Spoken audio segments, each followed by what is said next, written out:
Tan lindo.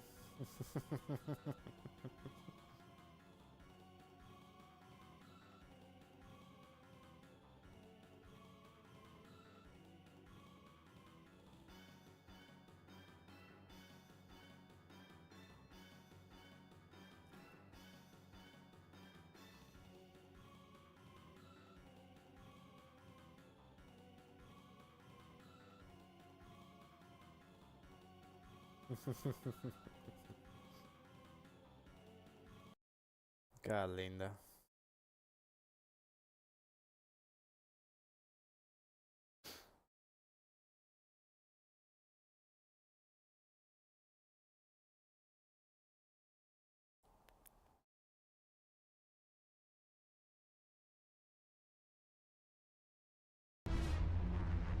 천부삼인 국어보니 대동강변 열매거리 큰일망자 Sorry, I 이름 changed it. 혈자리가 못자리라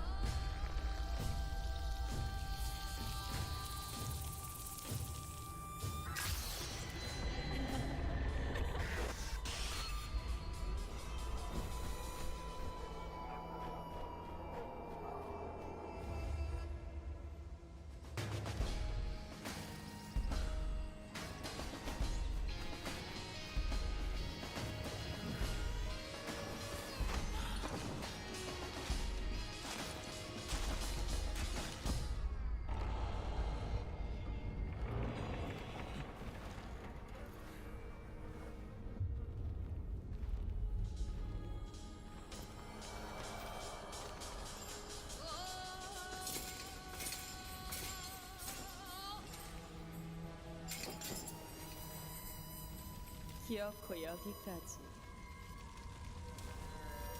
참으로 정성이십니다.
You've discovered a more ominous reason for why this is being pushed on us. A Islamic network in the Home Office has grown to over 700 members. And then a member of the Islamic network, they played an ISIS training video. And she pointed at the screen and laughed and said, "I know him, he used to go to my school." Okay. Lots of people will be surprised to hear that the government coordinates to minimize reputation damage to Islam, and it has done for over a decade. And it also stages events and controls the front pages of newspapers. And the message is always, don't blame Islam for the terror attacks that followers of Islam committed. Prevent listed cultural nationalism as right-wing extremist terrorist. The number of pensioners referred to Prevent went up by 90%. Now, I don't think there's that many pensioners committing terror attacks. Prevent made a list of texts, and these included books by Douglas Murray, George Orwell's 1984, ironically enough, and C.S. Lewis's Chronicles of Narnia. Brilliant. So, if you like reading about Aslan, you're basically a terrorist. What do we do? Right.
criminal.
I could have sworn I left it here.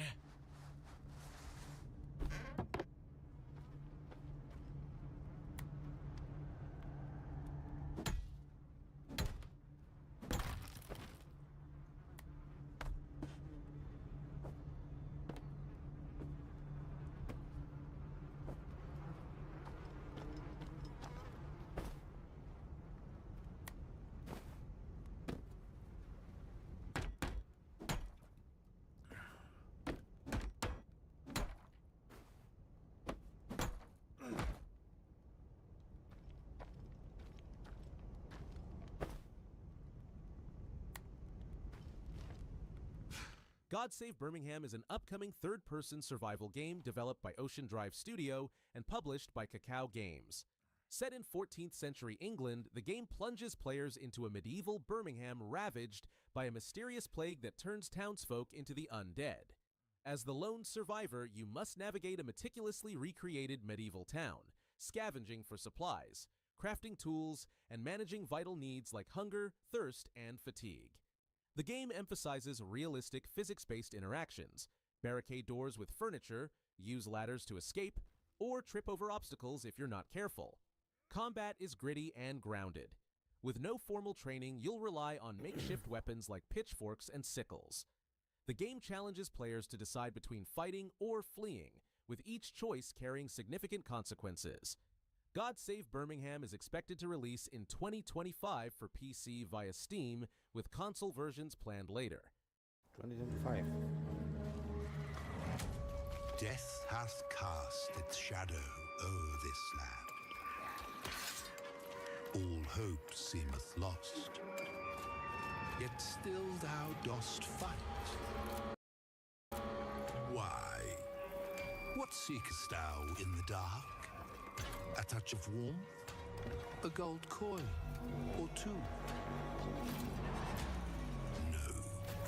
Deep within these folds of flesh, you and I both know. Death has judged us rightly. For we are but beasts, unworthy of salvation.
Hunger is an upcoming first-person PvP/PvE extraction shooter developed and published by Good Fun Corporation. Set in plague-ravaged Napoleonic Europe, players step into the role of living survivors navigating the desolate world after the end. The game blends brutal melee and ranged combat with deep RPG elements. Players can scavenge for resources, battle unspeakable horrors, and outlast rival survivors. Each character or living possesses unique passive, tactical, and ultimate abilities, allowing for diverse playstyles ranging from stealthy solo runs to supportive team roles. Combat is intense and methodical, featuring a mix of firearms and melee weapons like axes and maces. The game's progression system includes over 100 talents, enabling players to customize their characters extensively. Hunger is slated for an early access release in 2025 on PC. Focus your attention. What do you see? Giant. Sleeping. Again. Animals. Fighting. Again.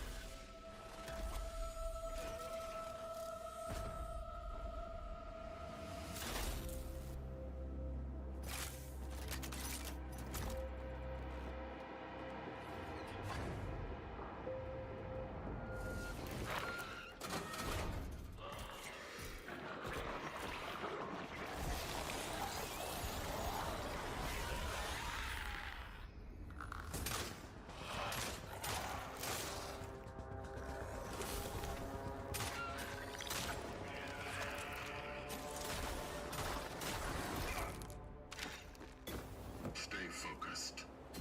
Stay cautious. That is our calling.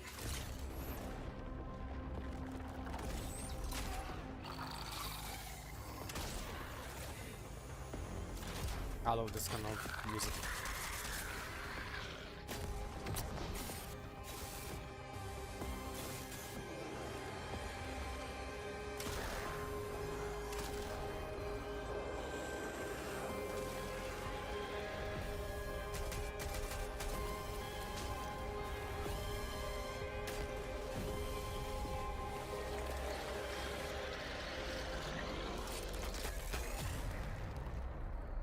You almost fried there. Good thing I was around.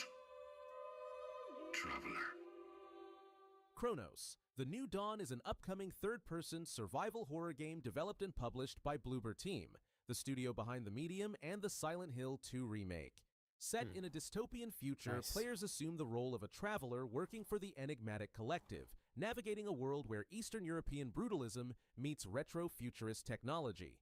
The narrative unfolds across two timelines: a post-apocalyptic future ravaged by a cataclysmic event known as the Change, and 1980s-era Poland under martial law. Players must traverse time rifts to extract key individuals from the past, combating grotesque creatures known as orphans that can merge into more formidable abominations if not properly disposed of.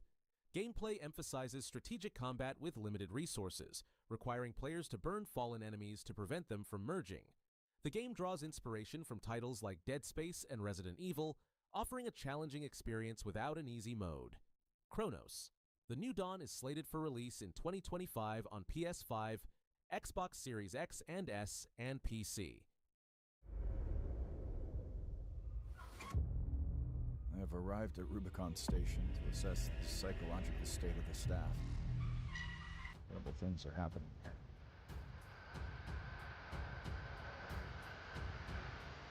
Terrified of the things I have to do to escape this hell.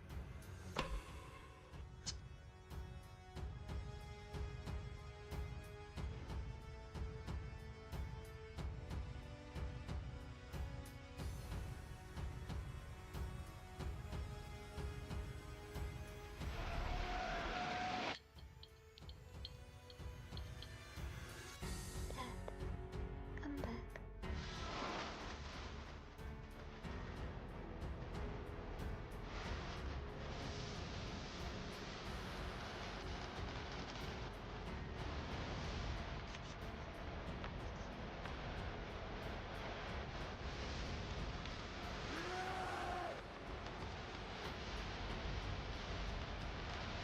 Not a big fan of this noise sound. Oof, horrible. So there you are. Displacement is an upcoming first-person survival horror game developed and published by Obelisk Studio.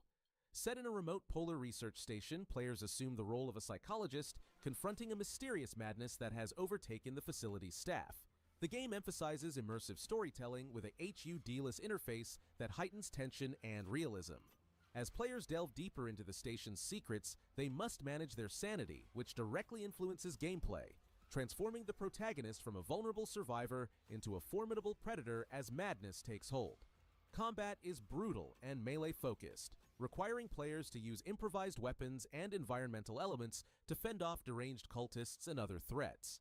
A unique temperature system adds another layer of challenge, forcing players to balance exploration with the need to stay warm in the freezing environment.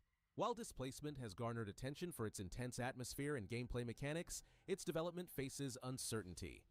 Obelisk Studio is seeking additional funding to complete the project, aiming for a potential release in 2026 on PC. They're looking for funding and still they want us to do next year. They want to release next year. Good luck. Hey, look! We should follow the light! I hope this will be our last journey and bring us richness and freedom. But what's the value of human freedom if it's to face hell?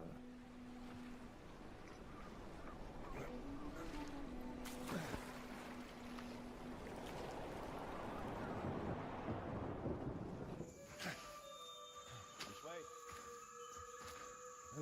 It looks too good to be true. Look at that graphic. Beautiful.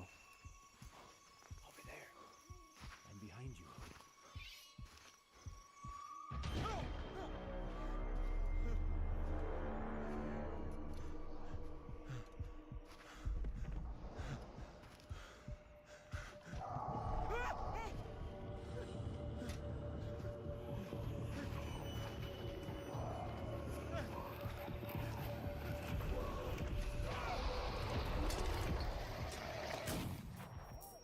Really cool. What the hell? Why did you shoot? Why did you shoot him? Prince, what's in the Lord's name? There's another one. Yeah, I got this. Where are you? Coming. It's here. Whoa, what is this thing? Oh, no. I'm scared. I'm sure they're about to attack. Yeah, sure. Oh my God. What the hell? Yeah, crazy. I'm gonna help. I need backup too. Guys, I'm lost. Where are you? Oh, not again. You can't hear it. Why did you do that? Sorry. The Mound, Omen of Cthulhu, is a first-person co-op horror game from Ace Team and Nacon, and it's got serious Lovecraftian energy. Man, I was about to say, why there's no... novella The Mound, the game I was about to say, why there's no Arkham or kind of game. throws you and up to 3 friends into the heart of a cursed jungle during the 17th century where conquistadors are searching for a legendary underground city. But what they find is pure madness. You start each mission on a galleon, gearing up before heading into the unknown. At first, it's exploration and survival, but the deeper you go, the more twisted everything becomes.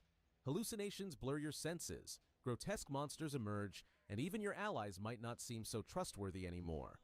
The game leans hard into psychological horror. It's not just about fighting, it's about keeping your mind intact while the jungle, and something far more ancient, slowly breaks it down.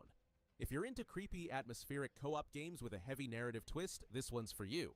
The Mound Omen of Cthulhu is set to release in 2025 for PC, PS5, and Xbox Series X and S. Attention. Due to recent flooding and pandemic, access to all external areas is restricted. For your protection, please avoid contact with anybody that may appear abnormal. Your safety in this new world is our absolute priority.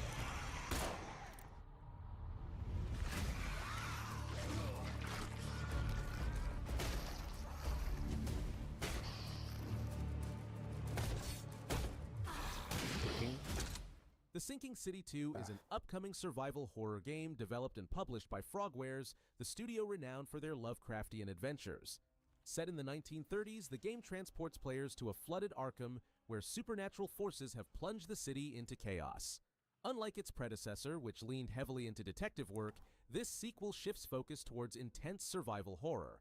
Players will navigate a semi-open world, battling eldritch monstrosities and managing limited resources.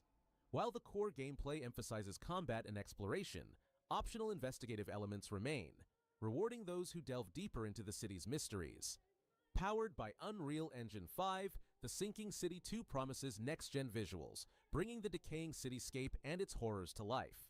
The game is slated for release in 2025 on PC, PS5, and Xbox Series X and S.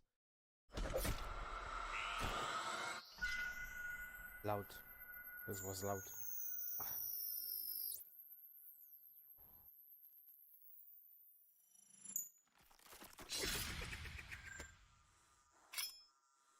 Not again.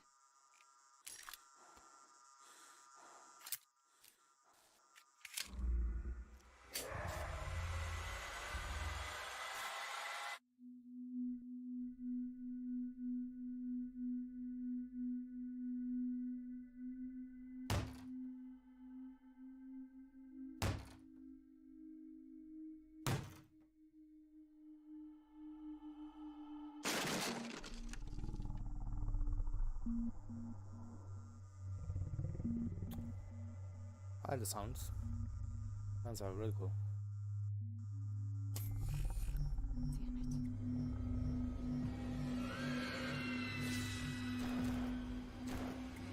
Eternity's Echo. Ah, Patient that was Zero is nice. an upcoming first-person horror thriller developed by Demonsoft Games and published by Blackburn Games and Indie Next. Set in a mysterious gas station in Winona, Arizona, players assume the role of Rain Williams, a seasoned agent of the Dimensional Investigations Bureau, tasked with uncovering the truth behind a series of unexplained anomalies. The game emphasizes immersive storytelling and psychological tension. As Rain delves deeper into the gas station's secrets, players will encounter a blend of supernatural elements and mind-bending scenarios that challenge perceptions of reality. The narrative unfolds through Rain's perspective, offering a deeply personal and haunting experience. While an exact release date hasn't been announced, Eternity's Echo Patient Zero is slated for release in 2025 on PC. A demo was made available during Steam Next Fest, allowing players to get a glimpse of the game's eerie atmosphere and compelling mechanics.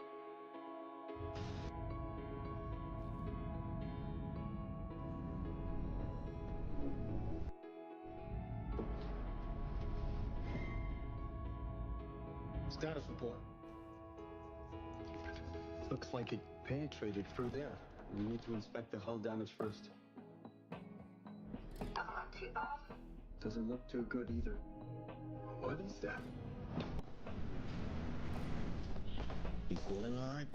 So my body's going one way and my mind's going another. What is that? This ship is infected with an alien organism. It still doesn't feel real sometimes. Now, I get why you started.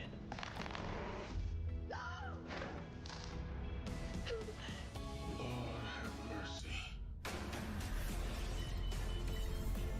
Do you think Williams knows more about this What a substance weird than he's trailer. letting on? You can't take any chances with him. It can manipulate its physical appearance. It's changing its cellular structure. It's replicating the human form. It's replacing us. I know this will be difficult to hear. That's okay. But if you're still out there, you deserve the truth. Movie lights.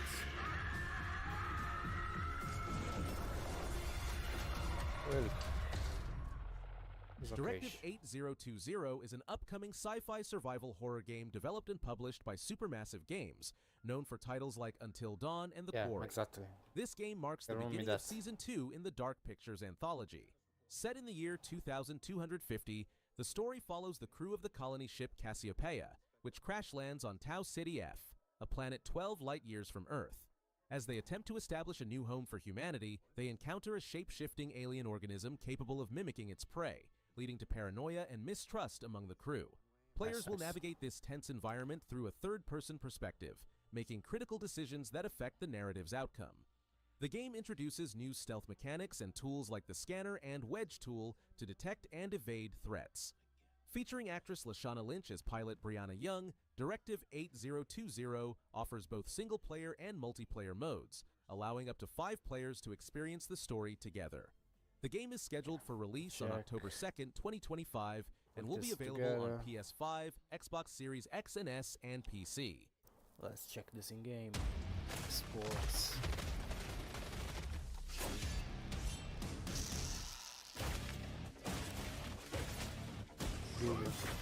This is Doom. That looks like Doom.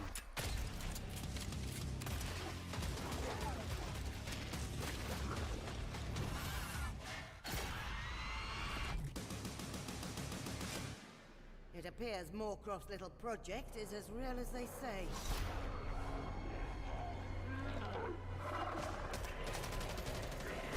Yes, please. Let's start the party.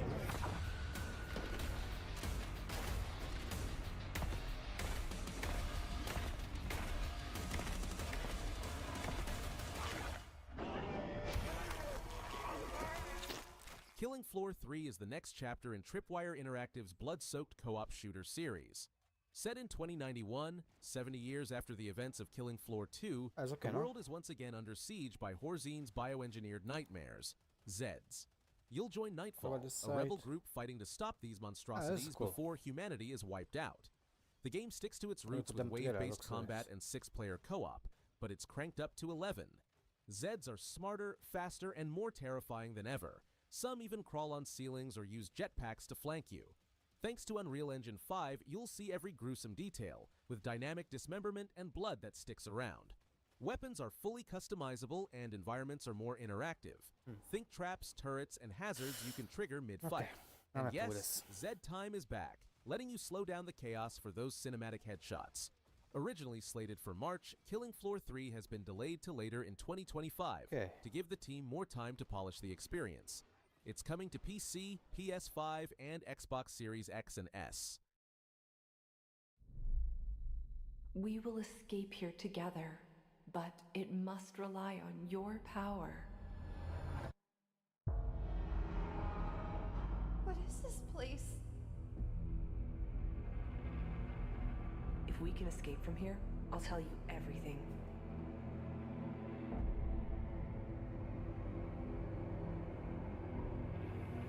Hello? Where is everyone?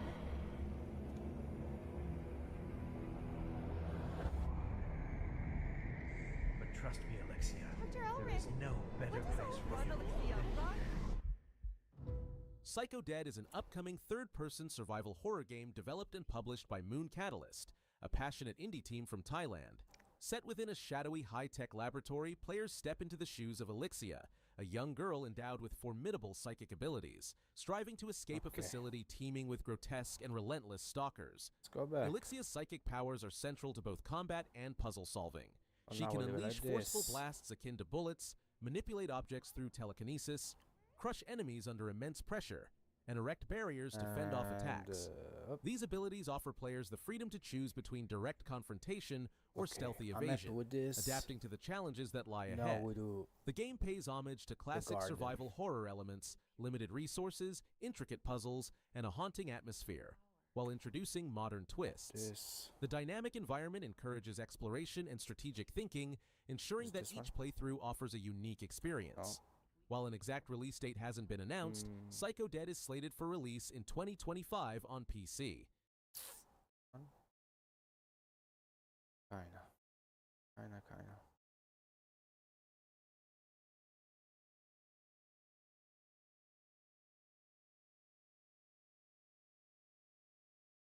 A boat carrying illegal immigrants just landed on the wrong beach. And there's all these people here on vacation. Look at this. This is crazy. That's a big boat. But look what happens. The locals took things into their own hand to enforce their own border. And there's one cop. Everyone's yelling at the cop, do something. Cop has no idea what to do. Exactly. It's not. Okay, now they're arresting this guy who just jumped off that boat. That's crazy. The people at this beach, they were just not in the mood for any illegal immigration today. This is a beach in Spain, by the way. Look, they're throwing clothes and stuff into the water. Swimming as fast as they can. That's crazy.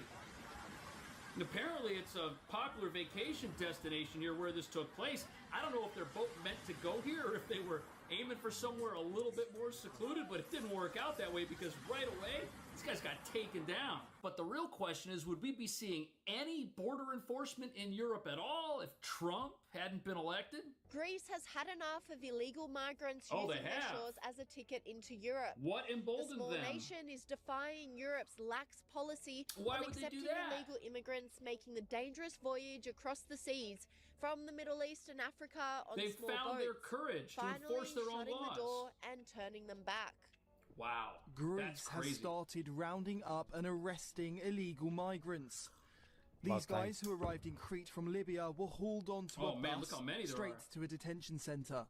Wow, it The sounds like country recently ICE. declared it would suspend all asylum applications. And you know what's not happening?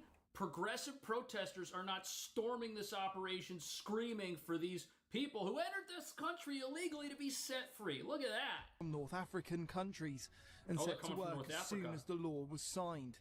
Hundreds of mainly men had arrived in one day, Men. but the Navy and buses were there ready to detain them. Wow. The Greek immigration minister did not mince his words when speaking to Parliament about this issue. Look at this tweet right here. Greece just showed what leadership looks like. No loopholes, no excuses, secure the borders. That sounds a lot like what's been happening here in America. And you know something? Once one person has the courage to do what's right, others get elected and do the same thing. Time for the UK to wake up. Yep, the This UK. commentator agreed, saying Greece just did what every other country has the right and duty to do. Truth. Protect its people, enforce its laws, and shut the door on the globalist not border gonna scam. happen. Brussels It is can a whine scam, all that's it for wants. sure. The people are done being overrun. This comes after hundreds of men arrived from northern Africa on Wow. boats. Look, But everyone's instead jumping. of being allowed to freely walk into Greek towns, they were hauled up by the Coast Guard. That's crazy. There's like hundreds of people just showing up. It's so wild. And illegals are now promptly bussed back by police. And it's not that anyone begrudges someone a better life. It's just you have to obtain that better life in another country legally. Unsurprisingly, the illegal migrants are not happy about the situation, yelling in protest. Yeah. Well, there's like an uprising. Look at that. It's a tough situation, man. And commentators from the Oh, look at UK all are the people. envious of the new laws in Greece, with GB News host Alex Armstrong saying, Greece has just passed new laws. If you are an illegal migrant, you can go straight to prison for 5 years or be given a ticket home. They've already Wow. started deporting hundreds of them. Why can't or won't our government do the same?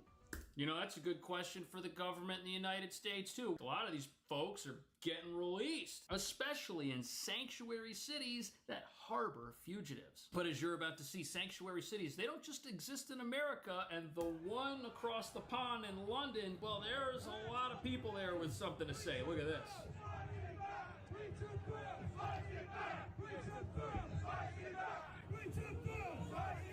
This is an anti-illegal immigration rally. Now, this is what a peaceful protest looks like. Just for anyone out there who's wondering, there's no violence, there's nobody attacking law enforcement. That's because these people, they want their laws enforced, unlike the protesters in America who don't want them enforced. That's why they're so violent, non-peaceful. So many people. But again, peaceful, relatively speaking. Send them home. Send them home is his chant. Oh, okay, that's not peaceful. Got some agitators. The agitators always wear masks. Isn't that interesting? They're always masked up. Doesn't this look like LA right here? A little bit. But it's a lot more peaceful than LA. Look, they're standing far back from the police. Oh, wait. This looks like a counter-protest right here. Refugees welcome. They're all behind a fence as well. Interesting. Ooh. That's crazy. This is happening at a hotel where asylum seekers are living.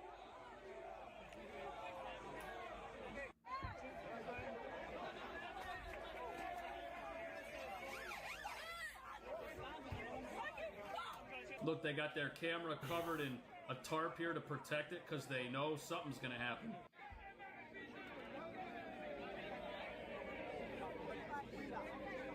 This is relatively peaceful.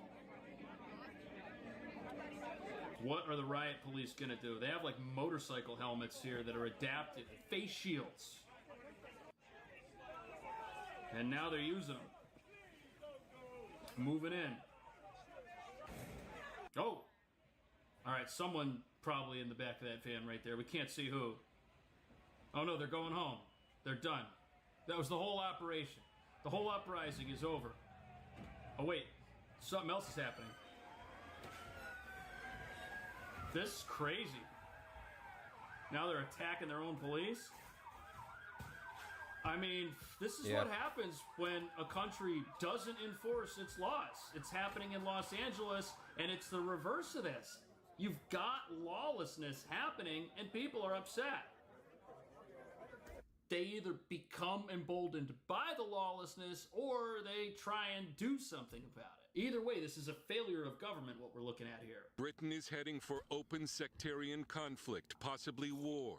And there's nothing we can do to stop it. And his argument is this, that first of all, Britain displays many of the signs of being a failed state, such as economic decline, total loss of trust in the police, and a fractious and increasingly extreme politics. At the center of this unrest is a government multicultural experiment that has brought in large numbers of Muslims without requiring them to integrate. More continue to arrive daily. This is Britain's southern border, the English this is where people come from across. the coast of France.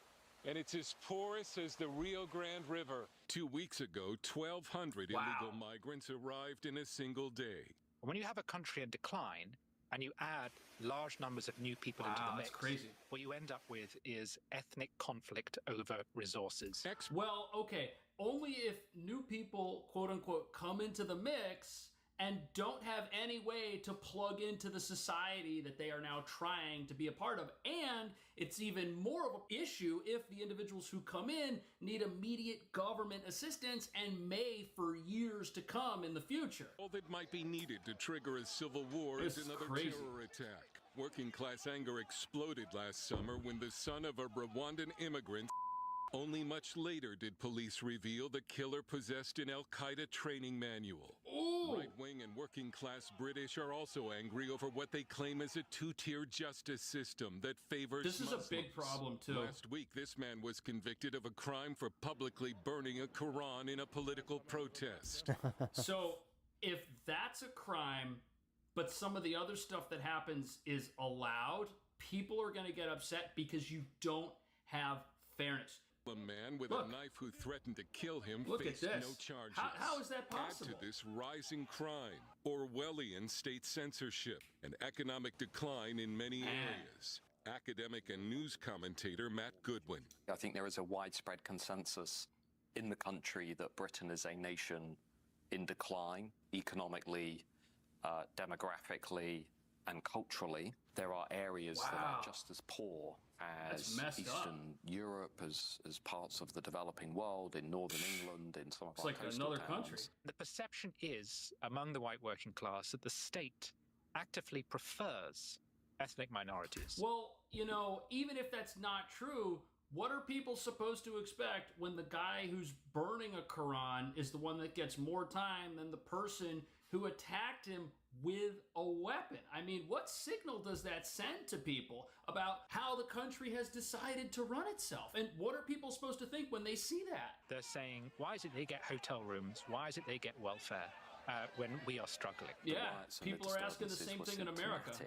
of a much deeper disillusionment in this country with the way in which British people just no longer feel safe in their own communities. They no longer feel safe in a country where lawlessness is essentially being sanctioned by the state. Political strategist Dominic Cummings says elements within the British government are finally beginning to discuss Britain's slide into chaos and the potential for serious violence. So the only way that a society can change its course is if they have free elections. If you had a system over here like communism, it would be impossible for people to have any type of voice and get the attention of their leaders, because what's the one thing politicians want? They want power. They want to hold on to their power. That's why you have career politicians. They want to stay in power as long as they can, but if they might get voted out and a majority of people disagree with what they're saying and thinking, they may very well change what they say and what they think to stay in power. Thus, the will of the people happens. And what's fascinating about this is, had the asylum crisis in the US gone on for another 4 years, the country very well may look a lot like what we see over here in Europe, except there would be no national patriarch, so to speak, who's in favor of a secure border, who's in favor of laws that restrict immigration to legal immigration only. That's what I think anyways. What do you think? Thank you so much for watching. See you in the next video.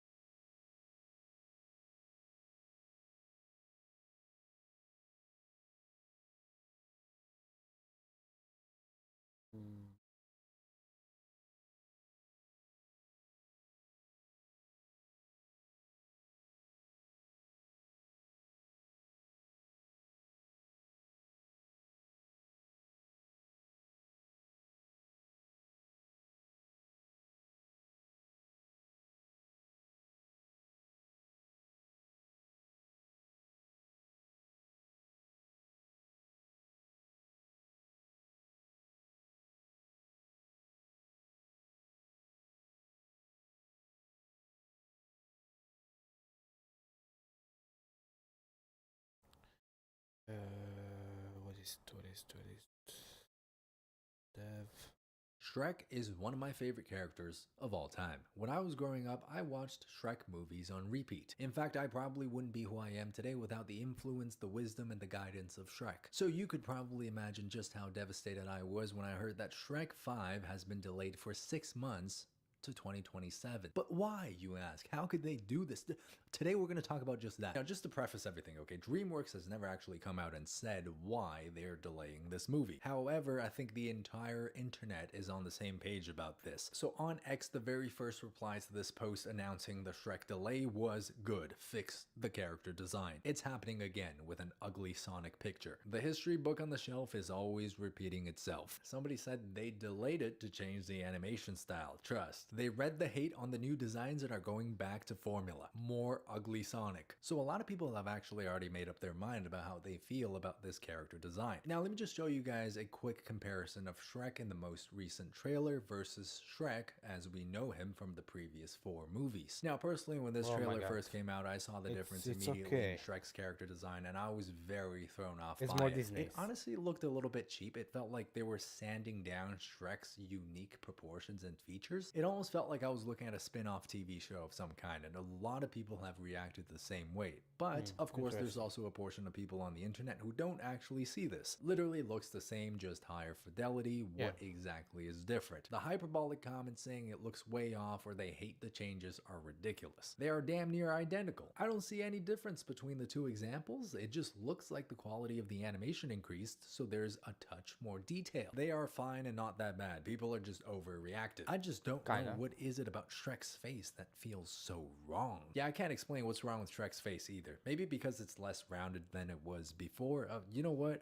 I can explain. And for those of you guys who are really into shapes and character design, I feel like you can probably see everything that I'm about to point out here. Now let's just start off with the overall shape of Shrek's head. First of all, they've changed his head shape. When the trailer first came out, a lot of people actually accused the animators of giving Shrek rhinoplasty, lip filler, cheek implants, and jaw shave, which is hilarious.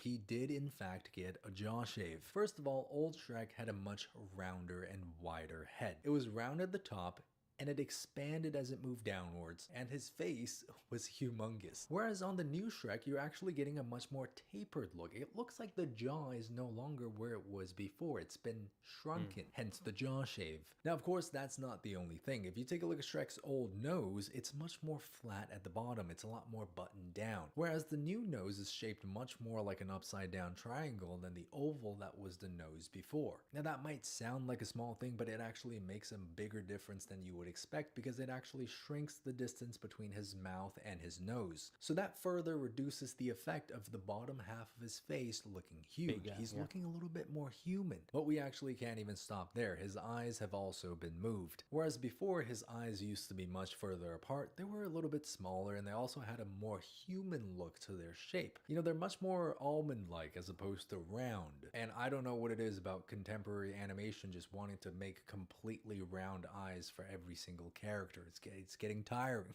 And I think most people probably had the strongest reaction to his face because of this section right here, the eyes and the nose. You know, when you're talking to a person, where do you look? You look in this section of the face, you look at their eyes. And if you're talking to somebody you recognize, even the slightest difference in their facial features is going to give you a very uncanny feeling. I really hope that they're delaying this film because they're actually trying to change Shrek back to what he used to look like before, because it really is just those very simple things. Now, if you don't believe me, let me just show you guys a video. No.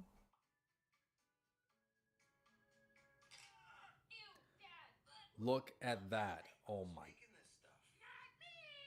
So in this video titled I Fixed Shrek 5 Trailer, all this person did was space Shrek's eyes apart just a little bit. Now, of course, that edited version is still not exactly what old Shrek used to look like, but that tiny change actually made a huge difference. Massive. Now, suddenly, it's looking a lot more like somebody we actually recognize. Here's my personal opinion, okay? I don't think the new design is inferior to the old design, and I don't think the old design is inferior to the new design. I also completely disagree with the people who say that there's no visible difference in these characters and it's just higher fidelity animation. No, I'm sorry. Look, you can have your own opinion, but sometimes your opinion can be wrong. This is really just a case of a character who has been so iconic for so long, who has been so ingrained in people's memories for having a certain look. They should have never tried to change him. He was perfect. Don't you dare say otherwise. So in the R Shrek subreddit, somebody made a really funny post. If you like the new design, I'm happy for you, but do you like it more than the old one? Or are you simply settling for the new one because you don't want to be negative, or are you perhaps spiteful against people for complaining so much about the new design? For every person reading this message is bigger than Shrek. We should stop settling for it's not that bad in the realm of entertainment. Just because something isn't that bad and it's tolerable doesn't mean we should just put on a happy face and try to force ourselves to enjoy something that isn't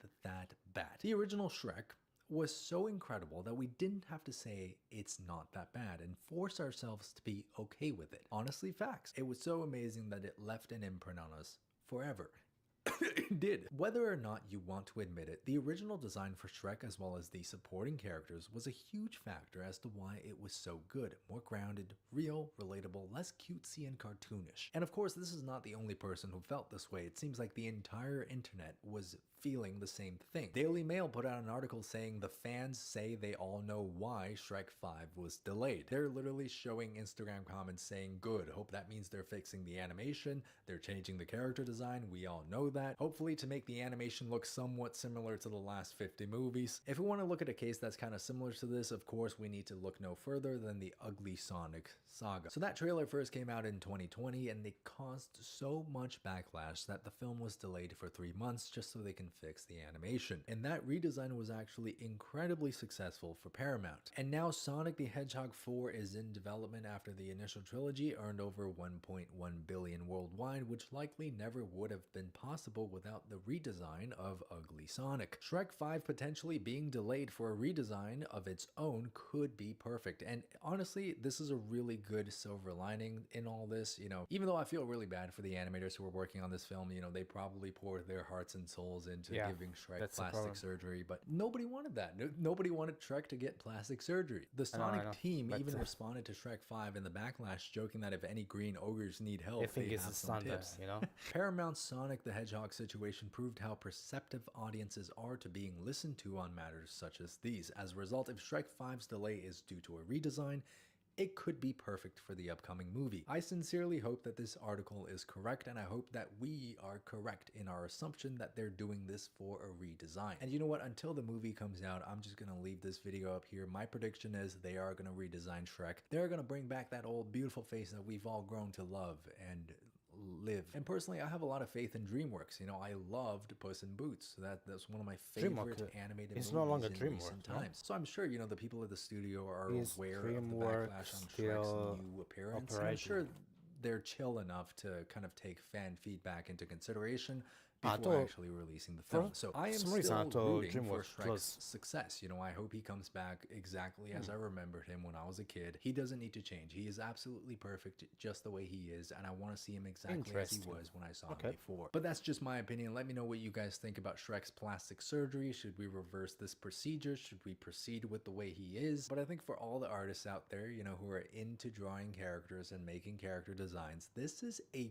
great example, a prime example of just how iconic a character can be. Shrek is so simple. Simple shapes, right? Just this big round head, this big round face, eyes that are kind of far apart that look oddly human, a big mouth, and a flat nose. Just these very basic elements that somehow has ingrained itself in our memories so deeply that the moment you change even a slight angle of the shape, people are freaking out. That's just good character design. That's an iconic character right there. I mean, there's plenty of, you know, cartoon characters out there who, if you tweaked a little something on their face, people wouldn't even notice. But not Shrek. Well, anyways, guys, I guess now we all gotta stay alive until 2027 to actually find out if they're gonna do this or not.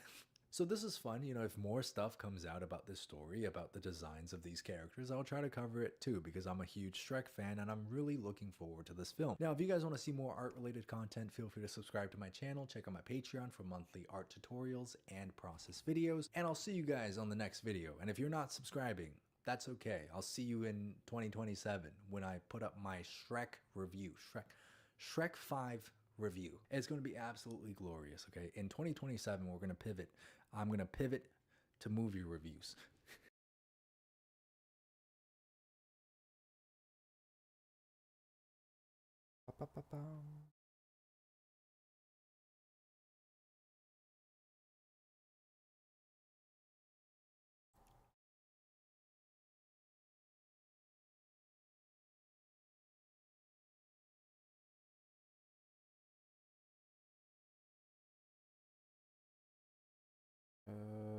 Let's say for now we take.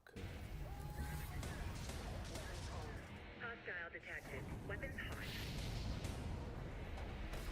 Good. On May 21st, 2024, Ubisoft launched XDefiant, their free-to-play answer to Call of Duty.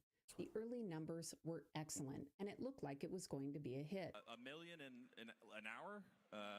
We were hitting 10 million within less than 2 weeks. So the numbers have been absolutely amazing. 6 months later, they announced that the game would be shutting down in June of 2025, and that several game developers would be losing their jobs. On the surface, this looks confusing. How did a game with this much promise and this much attention go from hero to zero so quickly?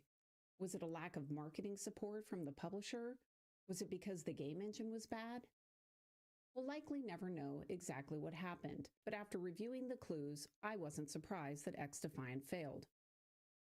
One of the goals of the XDefiant team was to be very transparent with their community, so their executive producer posted information regularly on his X account and discussed the problems.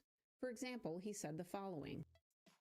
In fact, I would say something remarkable happened with this game, in that although we had very little marketing, we still had the fastest acquisition of players in the first few weeks for a Ubisoft title, just from you guys all talking about and promoting the game. But unfortunately, with little to no marketing, especially after launch, we weren't acquiring new players after the initial launch. Every game developer complains about marketing, and there are challenges with marketing teams. But I don't think that was actually the issue with XDefiant.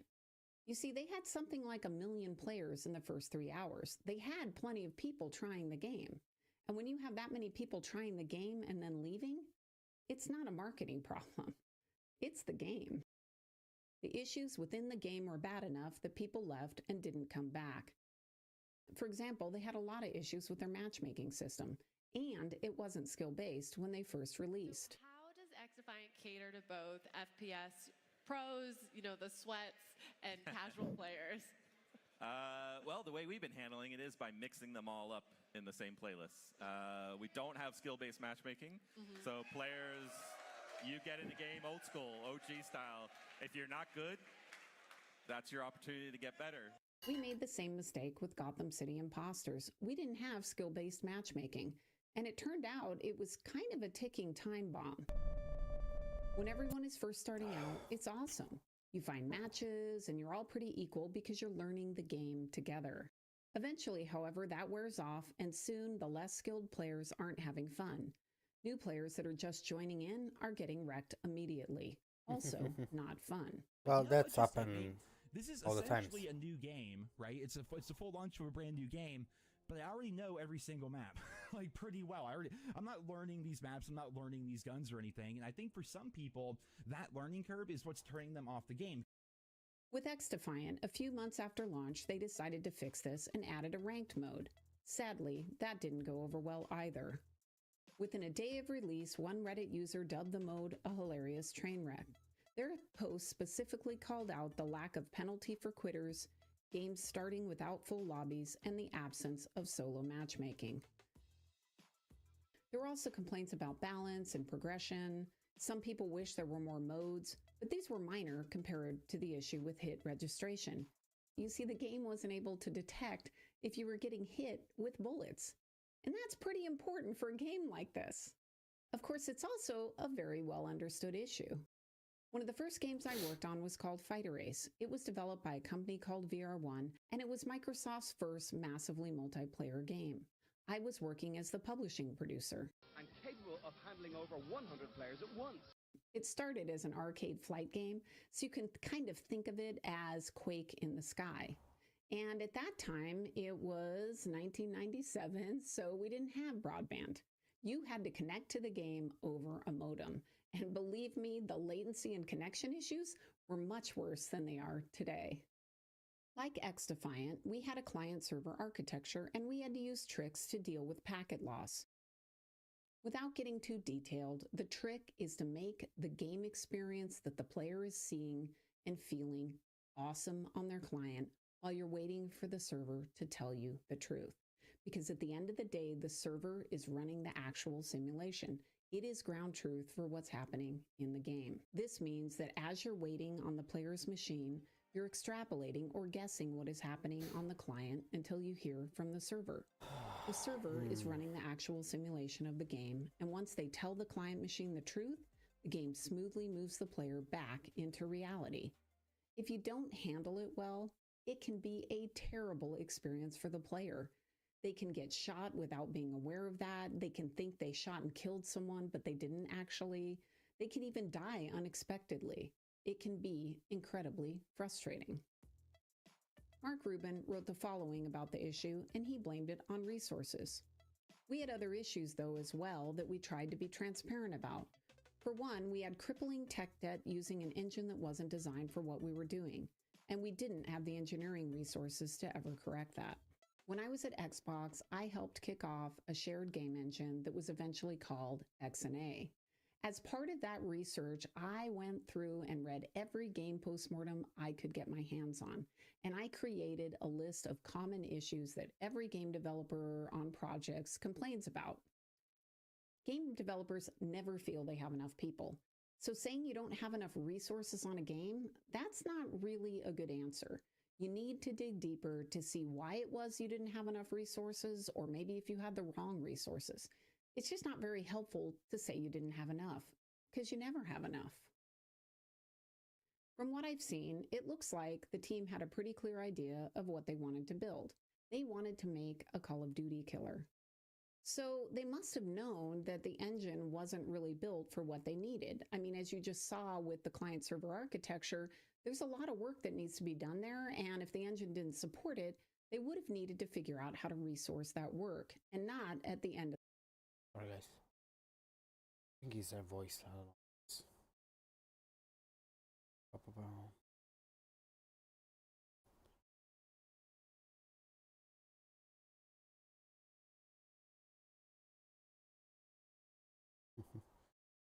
For a challenge, blah blah blah. Let's see. Chinese gamers 8 Wuchang. Really? Really? Let me see why.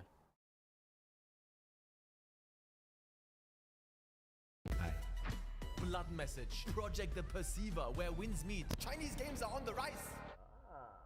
And now this one, Wuchang Fallen Feathers. Now I know there's a bit of a Souls-like fatigue that's setting in. There are too many Souls-like games. It's a thing, and I feel it too. 49 from PC Gamer. 49! He must be kidding. And a little China tidbit. So what you get here? The Monk Gang is always particularly informed. This is the producer of the game, and this dude has been getting slaughtered by Chinese gamers, and the developers have to look. Not just because of the bad PC performance, but because apparently in this game you play somebody fighting for the Manchurian uprising and you kill ethnic Han Chinese farmers. They're calling him a traitor and a weirdo. That's why they're photoshopping him into a traditional Manchurian clothing. Even a massive chatlog of an ex-employee leaked where you can see that they warned the boss of the possible backlash, but the boss didn't care and refused to make changes. Spicy drama. And honestly, I don't get it. You see tourists, both foreign and domestic, dress up like this in public all the time. If you showed these dresses to people, 99.99999% would say, this is just Chinese, not Manchurian. But anyways, I'm excited to try today because it is set in the gorgeous Sichuan region of China, known for food that'll make your asshole burn like you're getting fisted by the Tabasco gauntlet. Let's give the game a proper chance. Take it in, give it space, slay that first boss. Wuchang Fallen Feathers, going in. Voice language. This story is a work of fiction.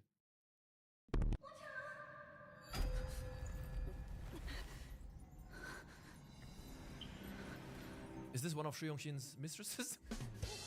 Joke, man. Joke, joke. Oh. Cool. I know literally nothing about this game. I don't even know if I ever saw a trailer.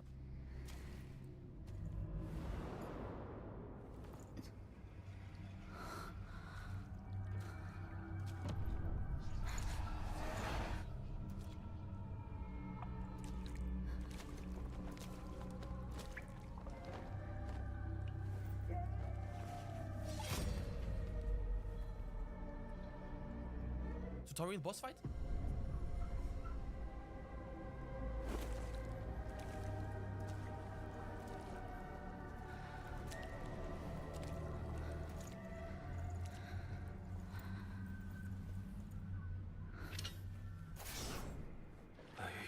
Pressing dodge at the right moment to shimmer and avoid an enemy move grants 1 stack of Skyborn Might. Skyborn Might increases the potency of spells. So last second dodge, yeah? Is that are these the Han Chinese farmers that people are offended about? Am I getting shimmer? I'm not getting shimmer! 保重啊，保重. Ooh. Oh! Oh man, that monster design! The spine is outside of eye. Oh, that is looking badass. By crew.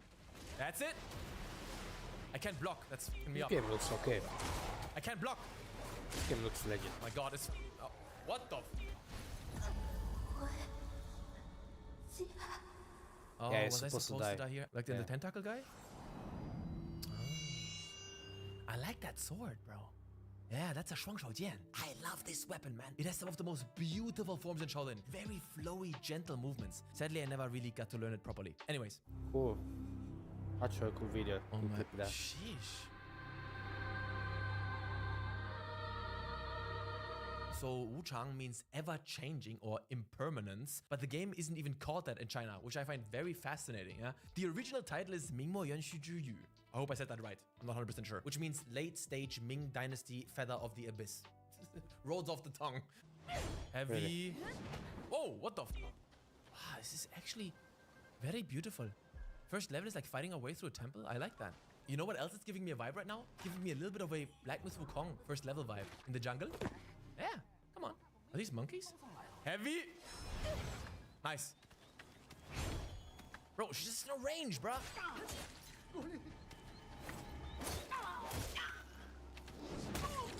Sheesh. Bro, this feels punchy. Ah, I see a little circle around the dot. What other game had that? Lords of the Fallen, right? Boom. Ah. You can't tell me this game ain't beautiful, man. You can't tell me the game ain't beautiful. Yeah. Takes ages to sculpt that shit. Oh. 已经醒了吗？你认识我？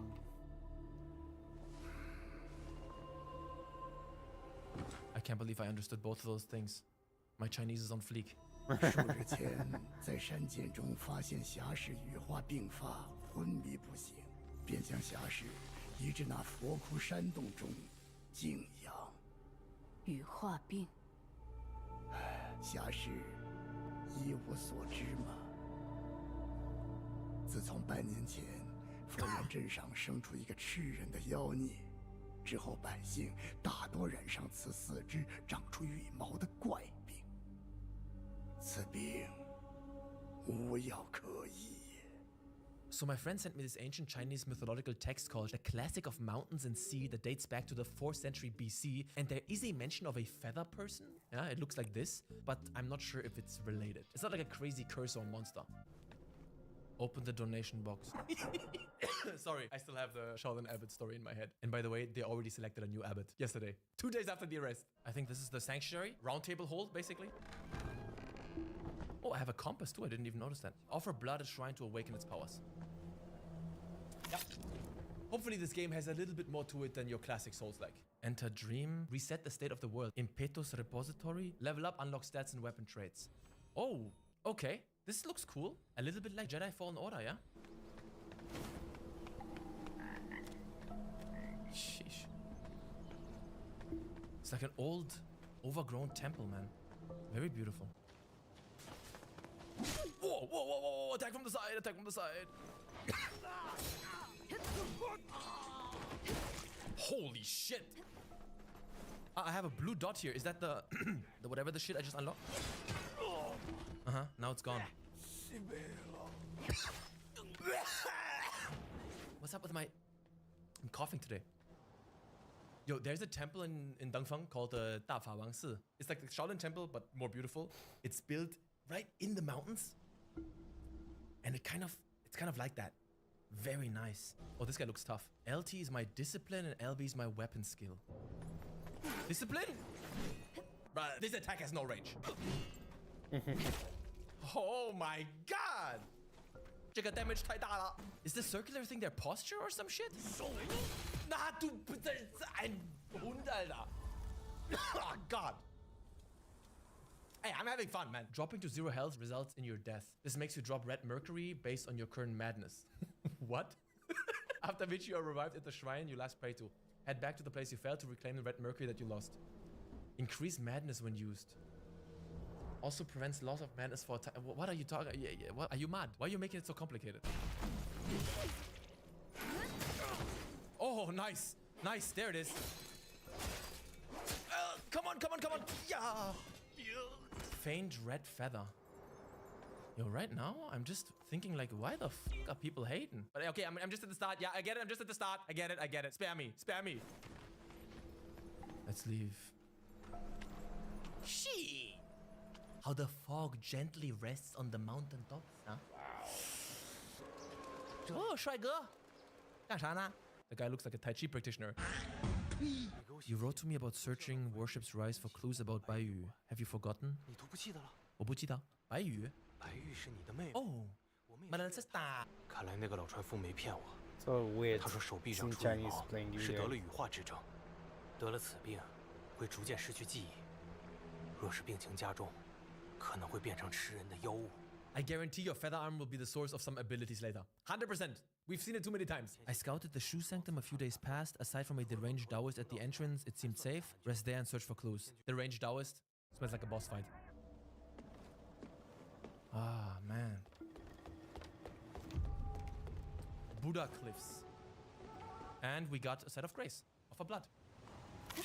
Yo, I'm legit trying to understand this leveling system a bit. I think I'm completely standing on the Schlauch right now. +1 vitality. So this game does not use the classic increase this attribute, increase this attribute. You have a huge star constellation style leveling system. And later on, there's going to be Temper, Benediction, Invoke, Discipline.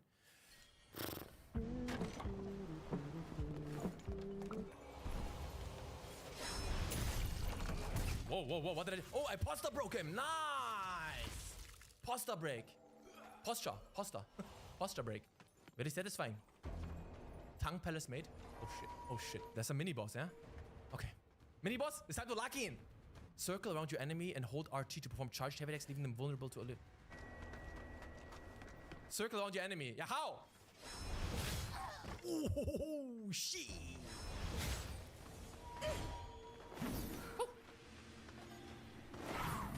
She's got a weird attack pattern. Man, and I do an ultimate kick. Easy. Sanghara Wuchang.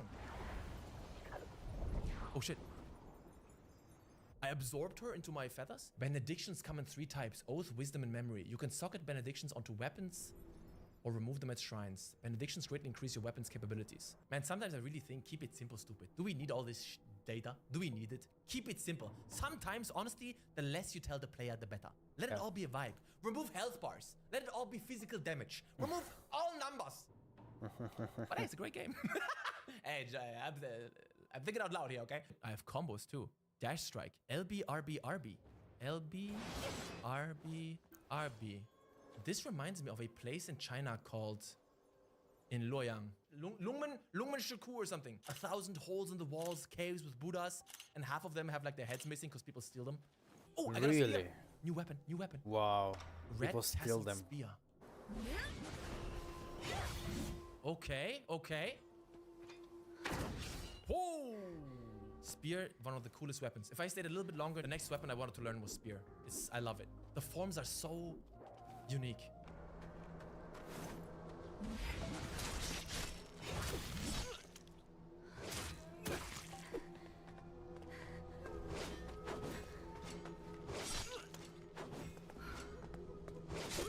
You band-showed bloody blunder. I'm heading down into the temple.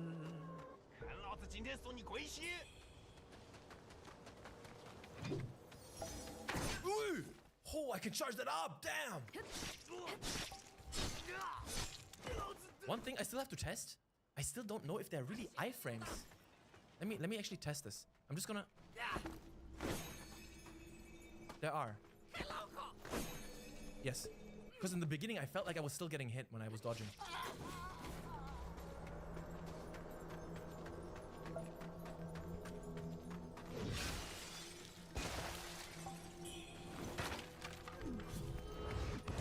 Oh, come on. Why is the heavy attack? Okay, first of all, that's a really cool move with the leg up in the back. That's in the form of the spear. But I can't believe the heavy attack isn't a forward. Oh. Little Taliban over there. Did I lose all my... Oh, hey! Your power has increased, but so has the damage taken. What is happening? Killing humanoids or dying both increase your madness, while killing feathered beings reduces it. Should you perish while at maximum madness, a powerful demon will manifest where you fell. Only by defeating this demon will you be able to reclaim your lost red mercury. The demon will attack anything that attacks it and not just you. What the f— However, if you are defeated, your madness is reset to 0 and all your red mercury will be lost. Explain it. I have a demon now following me? I need a shrine, please. Please.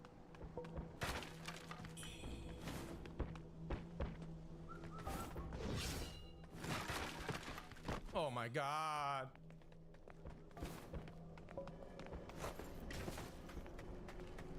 Shrine? Ah! Oh, there. Can I activate it while I'm being hunted? Please? No! I got the entire fucking... Oh my god. Don't die, Anton. Oh, it's beautiful. I'm gonna die.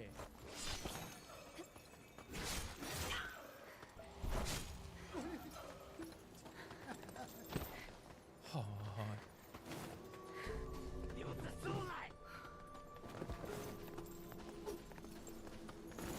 I'm fully focused. Almost feels like I'm playing until I die right now. I'm still alive. I'm still alive. Oh, die. I can't believe it. I can't believe it. I survived. Oh, holy shit. I actually survived. I would have to walk all that way again. Oh my god, finally. Holy shit, thank you. Oh, I'm having a lot of fun with this game. Oh, that's the demon. That's my madness demon, right? How the this thing is...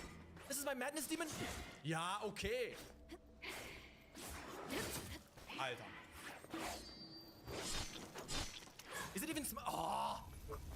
Is it even smart to defeat this? This is like meta game level shit. Is it smart to defeat this madness demon? To return back to normal? I have no idea. I even unlocked a new weapon. Dark Frost Edge, one-handed sword. Nice. Can I block? No. Das ist Shianza. This is cool.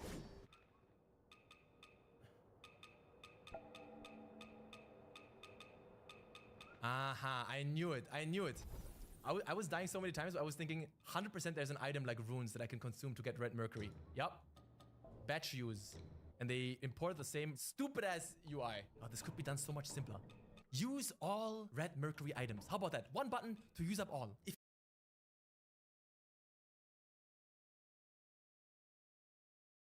Hey everybody, how's it going? Hope you're having a lovely day. Welcome to today's episode of How You're Getting Fucked. I'm your host, Louis Rossman, and today we're going to be going over a disturbing trend where you buy a camera, but that camera doesn't work until you install an application, give it permissions to stuff on your phone, connect to the manufacturer's server, sometimes in China, and then after agreeing to all of this, then your camera will work. When you bought a camera, you used to take the thing out of the box, put batteries, film, an SD card in it, and it just worked. You could take video, you could take pictures, it worked. It was your camera, you could use it the way you want. But now when you buy a camera, you didn't actually buy a camera, you bought a limited license to use the camera the way the manufacturer told you to. Limited license. DJI grants you a limited, non-sublicensable license to access and use the product for their intended purposes only. You will not hack, crack, or modify the product, which unfortunately now is necessary. Here, I turn on this camera that I bought right before sending it right back where it came from, and I can't use it. I have to activate it, which means scanning a QR code and downloading an application and giving it permissions on my phone, and just I don't want to do that. It asks for permissions that it just doesn't need for this purpose. I don't want to do it. And the same thing happened to Dave Jones with a camera that he bought. So I got it straight out of the box and I turned it on, and this is what happens. Let's turn it on. Really excited. Oh, English? Yeah, no worries. Of course, you've got to go through the setup. Please download the Insta360 CCP spyware app in the App Store or Google Play to activate your camera. You can't even use this thing out of the box. I'll confess I didn't watch the entire video, but I'm going to take a wild guess that Dave Jones sent this product back where it belongs. Firstly, before you defend the company for doing this, just install the application on your phone. Oh, it's not asking for your data. Oh, you're so paranoid. Before you run to defend a company that does not give two shits of a fuck about you, explain to me how this benefits you.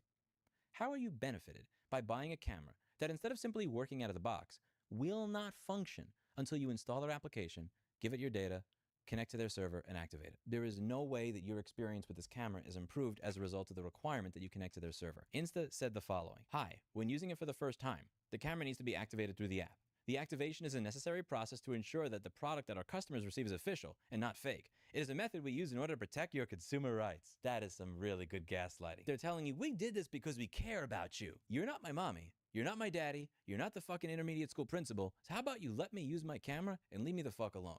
If I want to check if the camera's genuine, you could have a button that says, check if camera is genuine, confirm genuine camera, check for piracy, that I can click. And then on my own time, when I want to, if I want to, I can install your application and figure out if my camera's genuine. How about you let me decide whether or not that's a priority to me, rather than forcing it down my throat? You're not doing this for my benefit. You're not doing this to make sure I'm getting a genuine camera to protect my consumer rights. Protecting my consumer rights means protecting my right to use my product without having to go to mommy and daddy to get permission first. This company asked YouTubers that were reviewing their products if they would not disclose the fact that the video was a sponsored video prior to making it. They're not your friends.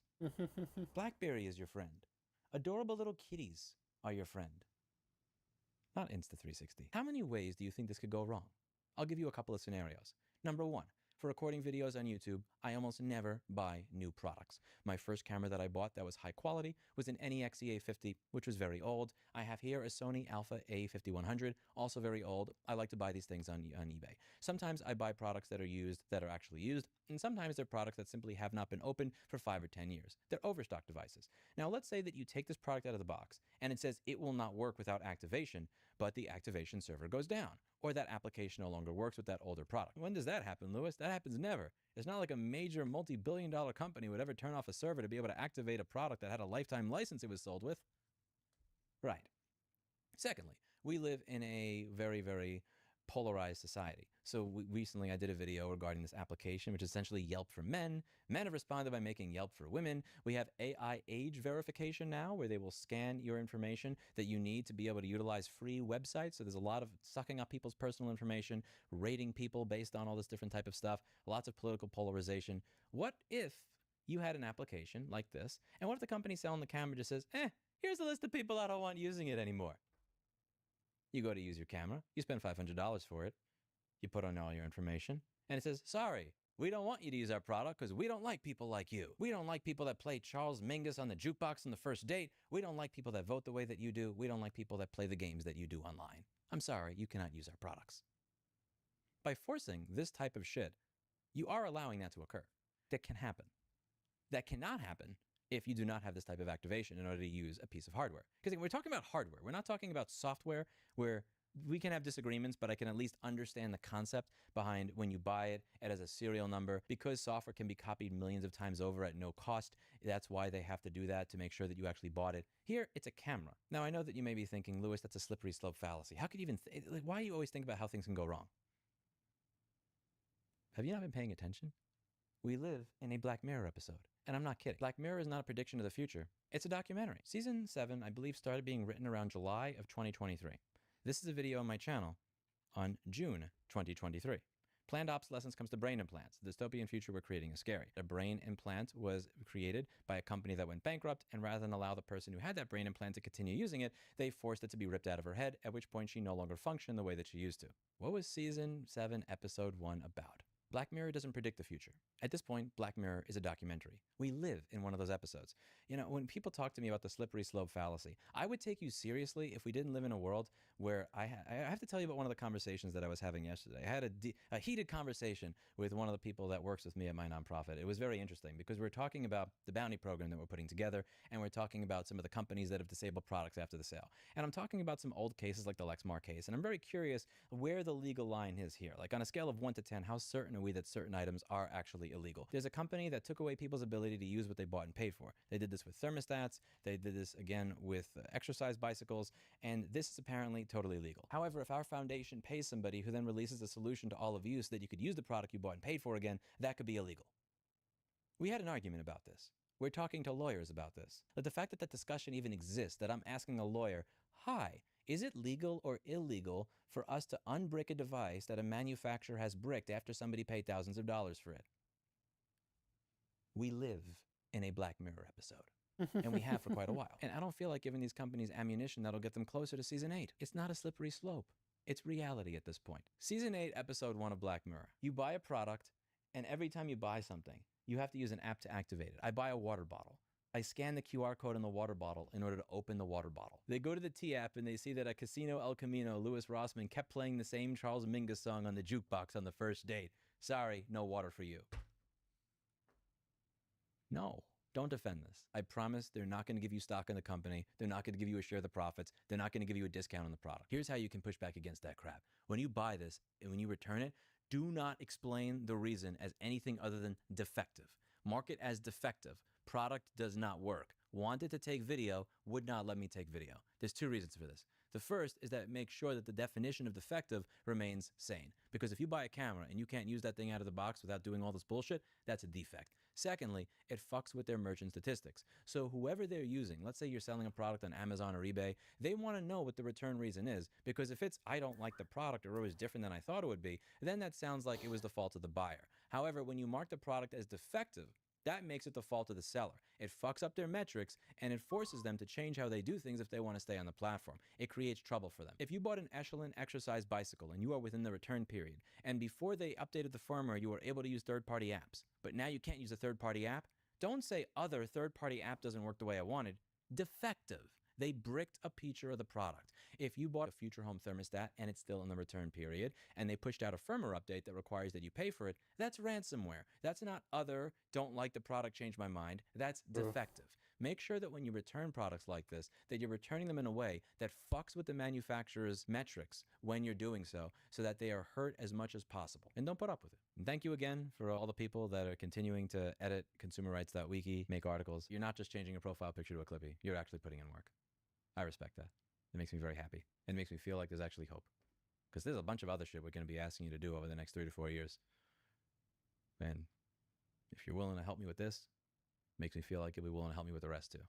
Let's take back ownership and let's win. Remember, Clippy would never condition using a new camera on installing an application Guys, from China I to think activate. I've That's it enough. for today. And as always, I hope you learned something. Friends See you in the next asking me video. to play some, We also have the some game. duty not to Sorry. infringe the IP rights in the process. It is in fact the manufacturers who have the relevant rights, not consumers.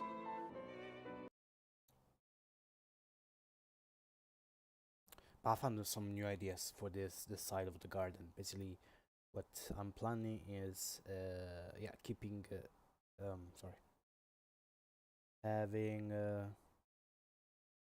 having this path with the barn on the back with the tree. I already designed it on the game. So basically, when the player comes here, he will have the option to go inside this window here, because it's the only one that is not close, or it's close. You know, I don't know how to say in English. It's batata. Isn't in Italian. Anyway, but I want to make some sort of holes here or here with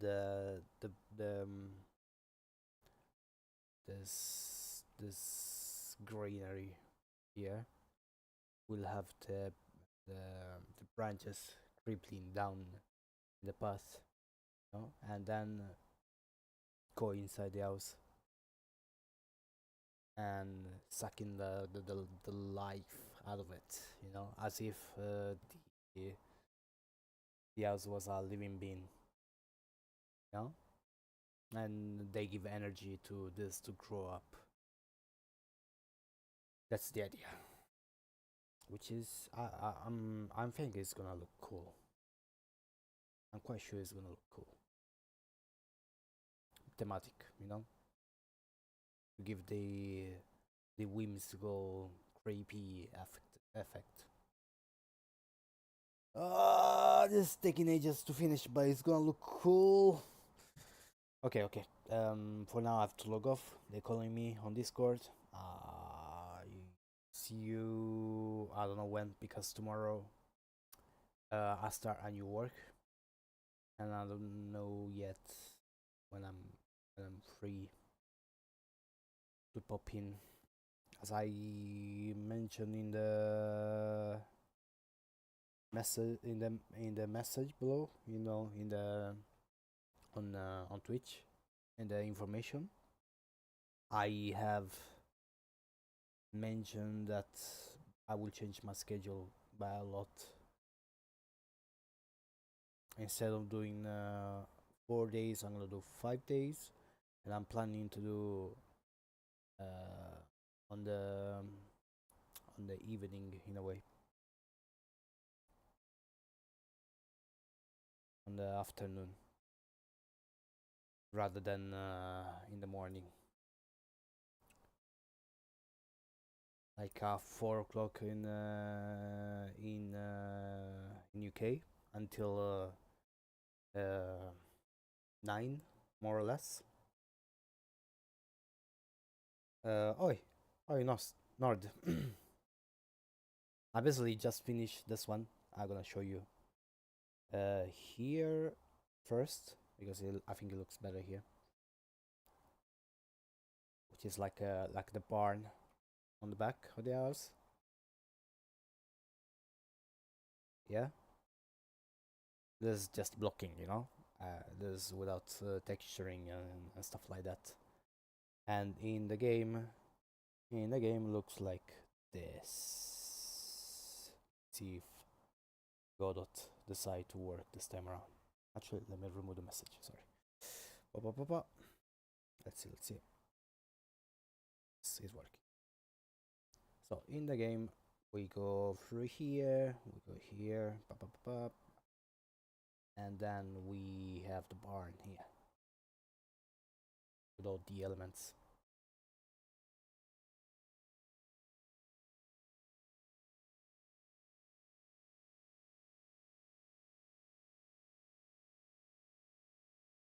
Then now I'm planning to do this side of the house, which I'm planning to do like a garden on the right side that goes towards the house and sucking life out of it, because this is supposed to be the witch house, like if it's a living house, you know. Yeah, something like that.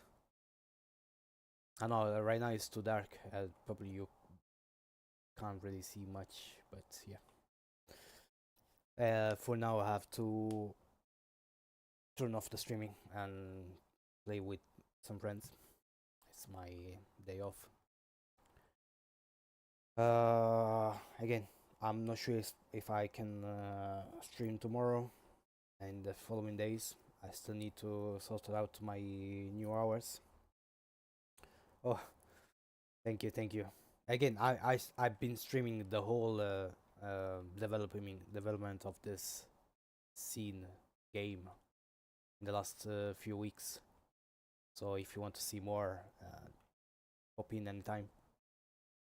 I do modeling, texturing, I do everything like by myself. I'm not using outsource elements. Yeah, even the concept and stuff, I first do concept by myself, and then I put them in game. All right, thank you for popping by. Hit the follow. And I'll see you next time. Bye.